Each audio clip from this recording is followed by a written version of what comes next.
Hello viewers, हम कर रहे हैं कक्षा 9वीं गणित ब्रिज कोर्स और आज हम इसमें करेंगे पेज नंबर 83। तो यहाँ दे रखे हैं बीजी व्यंजक कार्यपत्रक 1 का प्रश्न पहला है।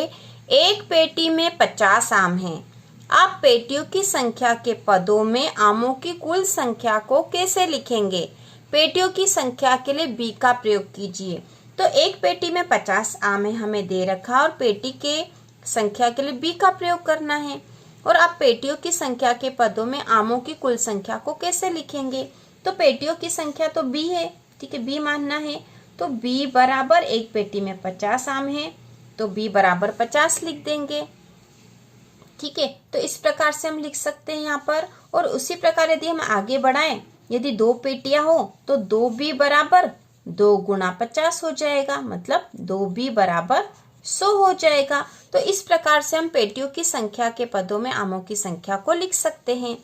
प्रश्न नंबर दूसरा है, लीला राधा की छोटी बहन है। लीला राधा की छोटी बहन है। लीला राधा से 4 वर्ष छोटी है। क्या आप लीला की आयु राधा की आयु के पदों में लिख सकते हैं? राधा की आयु के लिए x का प्रयोग करें। तो अब देखो राधा की आयु कितनी है? राधा की आयु बराबर x, क्योंकि हमें बोला ही गया कि राधा की आयु के लिए x का प्रयोग करना है। और लीला राधा से 4 वर्ष छोटी है तो राधा की आयु x है तो लीला की कितनी होगी? x ऋण 4, क्योंकि वह 4 वर्ष छोटी है। तो हम यहीं पे लिख देते हैं, इसलिए लीला की आयु बराबर x ऋण 4, x में से 4 घटा देंगे तो लीला की आयु आ जाएगी। और यही हमसे पूछा था कि आप लीला की आयु राधा की आयु के पदों में लिख सकते हैं। तो राधा की आयु के पदों में हमने यह लिख दिया है। इसी प्रकार प्रश्न नंबर तीसरा है, शिक्षक प्रत्येक विद्यार्थी को 5 पेंसिल देता है। प्रत्येक मतलब हर एक विद्यार्थी को 5 पेंसिल देता है। विद्यार्थियों की संख्या ज्ञात होने पर क्या आप कुल वांछित पेंसिल्स की संख्या बता सकते हैं? विद्यार्थियों की संख्या के लिए x का प्रयोग करें, ठीक है। विद्यार्थियों की संख्या के लिए हमें x का प्रयोग करना है और प्रत्येक विद्यार्थी को 5 पेंसिल दी जाती है। मतलब प्रत्येक विद्यार्थी मतलब हर विद्यार्थी x है और हर विद्यार्थी को 5 पेंसिल दे रखे हैं। यदि विद्यार्थी 2x हो मतलब 2 में 1 का गुणा करेंगे। यहाँ पे जैसे 1 ही था, अब यहाँ 2 विद्यार्थी हो जाएंगे तो 2 में 1 का गुणा, और यहाँ पे पेंसिल की संख्या में भी 2 का गुणा हो जाएगा, मतलब 2x बराबर 10। मतलब 2 विद्यार्थी होंगे तो 10 पेंसिल दी जाएगी। तो इस प्रकार से हम यह बता सकते हैं पेंसिल की संख्या कितनी हो सकती है। और इसी प्रकार 3 विद्यार्थी होंगे तो यहाँ पे भी 3 का गुणा और यहाँ पे भी 3 का गुणा हो जाएगा। तो इस प्रकार से हम बता सकते हैं। इसी प्रकार कार्यपत्रक 2 दे रखा है, निम्नलिखित स्थितियों के लिए व्यंजक दीजिए। तो केवल हमें व्यंजक देना है, बहुत आसान है यह। तो इसमें पहला है p में 7 जोड़ना।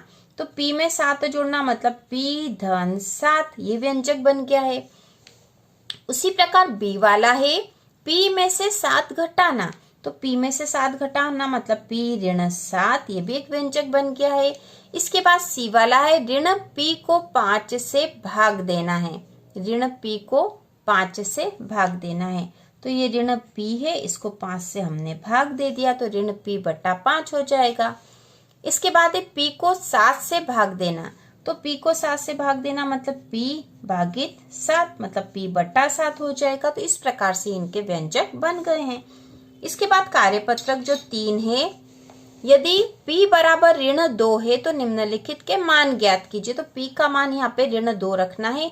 तो पहला वाला a वाला है तो हम इसको यहीं कर लेते हैं। a वाला यहाँ दे रखा 4p धन 7, p का मान है ऋण 2, तो 4 गुणा p की जगह लिख देंगे ऋण 2 धन 7। तो अब पहले तो गुणा होगा फिर जोड़ होगा। तो पहले इन दोनों का गुणा होगा तो 4 दूना 8 हो जाएंगे, और ये धन का और ऋण का तो ऋण आएगा, धन ऋण ऋण होता है। तो यहाँ पे ऋण का 8 धन 7। अब ये ऋण का और ये धन का है, अलग अलग चिन्ह तो ये आपस में घट जाएंगे, मतलब घटाव होगा इसका, और चिन्ह बड़ी संख्या का आएगा। तो 8 में से 7 घटाएंगे तो 1 बचेंगे, और वो कैसे होंगे? ऋण के 1। तो पहले का उत्तर ए वाले का आ जाएगा, ऋण का 1। इसी प्रकार बी वाला भी हम यही कर लेते हैं। तो बी वाला जो है व्यंजक दे रखा 7p-6, 7p-6 और p का मान हमें क्या दे रखा, -2, तो हम लिख देंगे 7, p के स्थान पर -2 -6, 7 दूना 14, तो ऋण के 14 -6।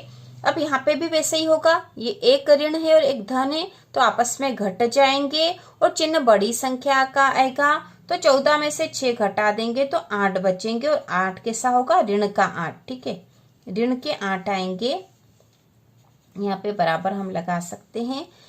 तो ये बी वाला हो गया। अब हम सी वाला करेंगे, तो सी वाला व्यंजक है 3p-9। ठीक है, 3p-9, तो यहाँ पे भी उसी प्रकार से करेंगे, 3p के स्थान पर -2 -9। अब इन दोनों का पहले गुणा होगा और फिर यहाँ पे जो संख्या आएगी फिर उसका इसमें जोड़ होगा, तो 3 दूना 6 होते हैं और ये किसका आएगा, ऋण का, क्योंकि ये धन का और ये ऋण का, तो धन ऋण ऋण हो जाएगा। 3 दूना 6 9, ऋण का 6 9, तो ये दोनों आपस में घट जाएंगे क्योंकि अलग अलग चिन्ह है और जो चिन्ह आएगा घटाने के बाद वो बड़ी संख्या का आएगा, तो 9 में से 6 घटा देंगे तो 3 बचेंगे और 3 कैसा होगा, धन का, क्योंकि धन की संख्या बड़ी है, तो इसका उत्तर आ जाएगा धन के 3। तो इस प्रकार से ए, बी और सी तीनों प्रश्न हल हो गए यहाँ पे, और पेज नंबर 83 के सारे प्रश्न हल हो गए हैं। तो इसी प्रकार के और वीडियो देखने के लिए, कक्षा 9वीं की संपूर्ण तैयारी के लिए चैनल को सब्सक्राइब कीजिए।